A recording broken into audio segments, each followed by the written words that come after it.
பரபரப்பான அரசியல் சூழ்நிலையில் காங்கிரஸ் தலைமையில் டெல்லியில் இன்று எதிர்க்கட்சிகள் கூட்டம் நடைபெறவுள்ளது. தமிழ்நாடு உள்ளிட்ட பல்வேறு மாநிலங்களின் எதிர்ப்பை மீறி தொகுதி மறுவரையறை செய்வதற்கான சிறப்பு நாடாளுமன்ற கூட்டம் நாளை முதல் 3 நாட்கள் நடைபெறவுள்ளது. இந்த சூழ்நிலையில் தொகுதி மறுவரையறை செய்வதற்கான அரசியலமைப்பு திருத்த சட்டம் வரைவு மசோதாவின் நகல் வெளியிடப்பட்டுள்ளது. இதில் குறிப்பிடப்பட்டுள்ளபடி தற்போதுள்ள மக்களவை இடங்களான 543 என்ற எண்ணிக்கை 307 தொகுதிகள் உயர்த்தப்பட்டு 850 இடங்களாக நிர்ணயம் செய்யப்பட உள்ளது. இந்த அதிகரிப்பு 2011ஆம் ஆண்டு நடத்தப்பட்ட மக்கள் தொகை கணக்கெடுப்பின்படி செய்யப்படுவதாக தெரிவிக்கப்பட்டுள்ளது.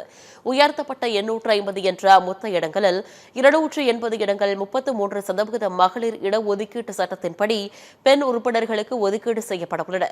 மறுபுறத்தில் 2026 மக்கள் தொகை கணக்கெடுப்பின்படி தொகுதி மறுவரையறை செய்யப்பட வேண்டும் என்ற விதி நீக்கப்பட்டுள்ளது.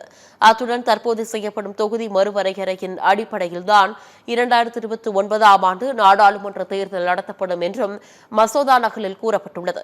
இந்த பரபரப்பான அரசியல் சூழ்நிலையில் காங்கிரஸ் தலைமையில் டெல்லியில் இன்று அனைத்து எதிர்க்கட்சிகள் கூட்டம் நடைபெறவுள்ளது.